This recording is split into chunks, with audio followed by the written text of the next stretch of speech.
What's going on, everyone? Welcome back to the show. So I have some good news to share with you guys today. We have the CPI score, so the Consumer Price Index score is in, and we're going to talk about this because this is actually good. We're seeing it going in the right direction. So that's what we're going to focus on in this video. But first off, you guys can do me a favor. Please like the video, subscribe to the channel, hit that little bell notification, and then click all. By clicking all, you'll get notified anytime we put out a video.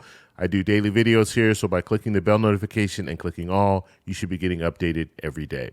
Okay, so I'm starting to have some issues again when it comes to the people not getting notified when I post videos. So please check to see that you're subscribed to my channel and make sure the bell notification, you click all on that bell notification because I have people that are letting me know again that they're not getting notified when I post videos. And I'm doing videos every day, so they should be getting a notification every day. So if that's not the case, let me know in the comment section below. I'm still working with the YouTube to try to figure this out. But I want to talk about the Consumer Price Index. So we have good news, and so we're going to take a look at that. We'll go ahead and go over here to the Consumer Price Index. And you guys know how I am when it comes to letting you guys know exactly what's going on. This is the Bureau of Labor Statistics, and they put out this information. So we have, and I have a few more things. So wait till the end because I have a few more things to talk about when it comes to, this is a busy week. We have a lot going on this week. And so we're going to talk a little bit about that. But I want to talk about the Consumer Price Index first. So if I can zoom in, hopefully I can zoom in a little bit more here. Just want to make sure you guys can see everything on the screen. So that looks like as large as I can go. But 7.1%, okay, that's the Consumer Price Index. Now, Consumer Price Index last month, or I shouldn't say last month, Consumer Price Index for October, because this is November, right? So we're a little behind when it comes to the information. They have to gather all the information for November, and then they put out that information in December. And so the information that we received last month, that was from October, and that was 7.7% CPI. So you see it's dropping, and that is really good news when we see that inflation is starting to drop. Okay. Now, I still want to look at some of these key categories because we still need to look at the reality. Just because we're looking at 7.1% CPI overall, that's the average, we're still looking, if you go to the grocery store, you're still paying more at the grocery store, but it's starting to come down.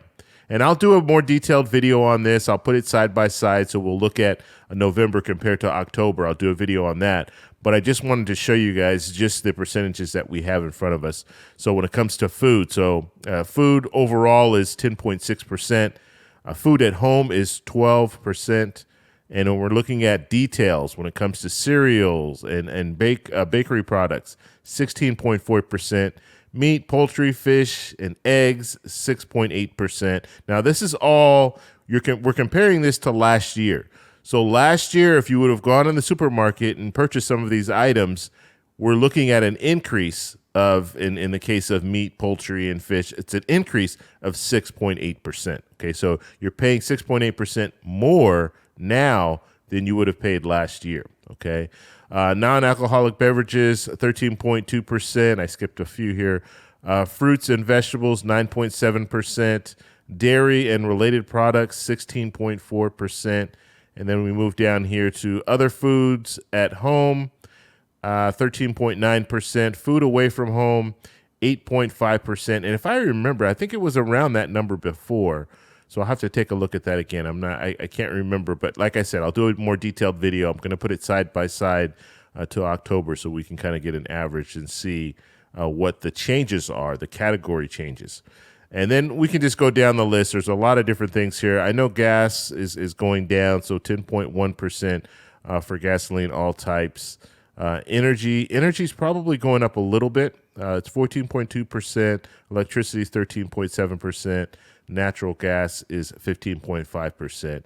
But you can see when you're looking at this, you can see that the prices of things are starting to drop. Not drastically, but they are starting to drop. And that's really, really good news. And so hopefully this is good news to you guys when it comes to going to the grocery store. Hopefully you can save a little bit more money because it's crazy. And I know it's been crazy all this year. It's been crazy when it comes to inflation and just buying stuff at the grocery stores. And it's amazing because I was gone for 5 months, and when I came back, it was just, I mean, it was even worse than when I left. So I had 2 little stints where I traveled and I went out for 2 months. Then I came back, prices were high.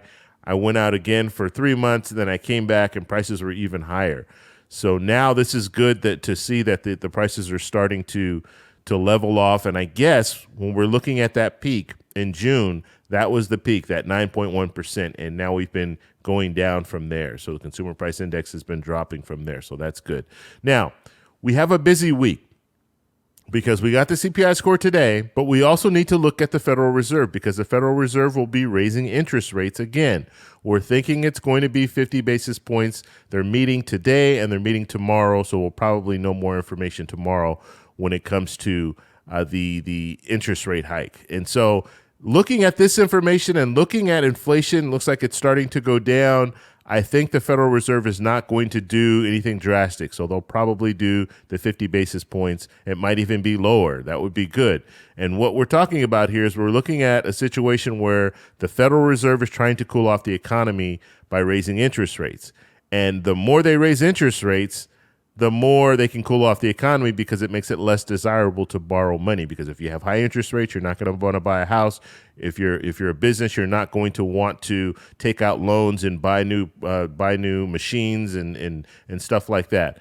And so now that inflation is starting to go down, the hope is that the Federal Reserve will stop raising interest rates at the rate that they're raising it now. And so we have that coming up tomorrow. And then on the 16th, we're looking at a potential government shutdown if the federal government can't figure out how to move forward when it comes to the budget. Okay, will they do a continued resolution, something temporary, or will they actually put a bill together and pass a bill for a spending bill? And so we're going to have to see. We'll have to see what they do. Obviously, they're waiting till the last minute like they always do. But if we don't see any movement by the 16th, by Friday, then we're looking at a government shutdown. And obviously, that is not something that we want to talk about right now, but that is the real possibility. Also, the debt ceiling. You heard politicians talking about moving forward with voting on the debt ceiling. They have an opportunity. There's only a few more days left before Congress will leave, and then the session will end, and then we'll have the new Congress coming in.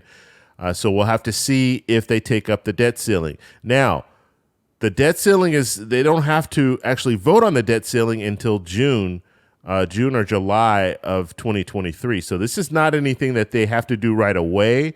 But what Democrats want to do is they want to address it now and go ahead and vote on a bill when they have the opportunity to vote on the bill before the new Congress comes in. Because when the new Congress comes in, now you have split government, and you might have some politicians trying to use the debt ceiling, raising the debt ceiling, as hold it hostage to try to get some things that they want.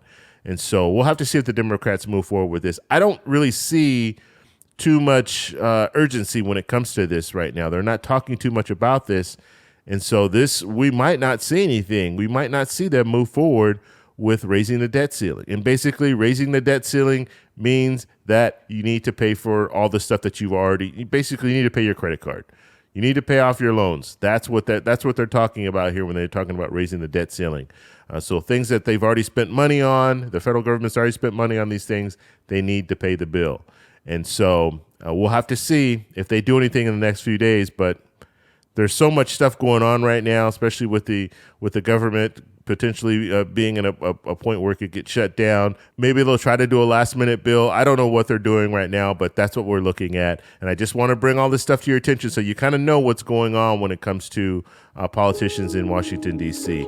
Now, if you guys have any other questions, please let me know down below. If you like this video, please give me a thumbs up. Please subscribe for more, and I'll talk to you in the next one. Bye.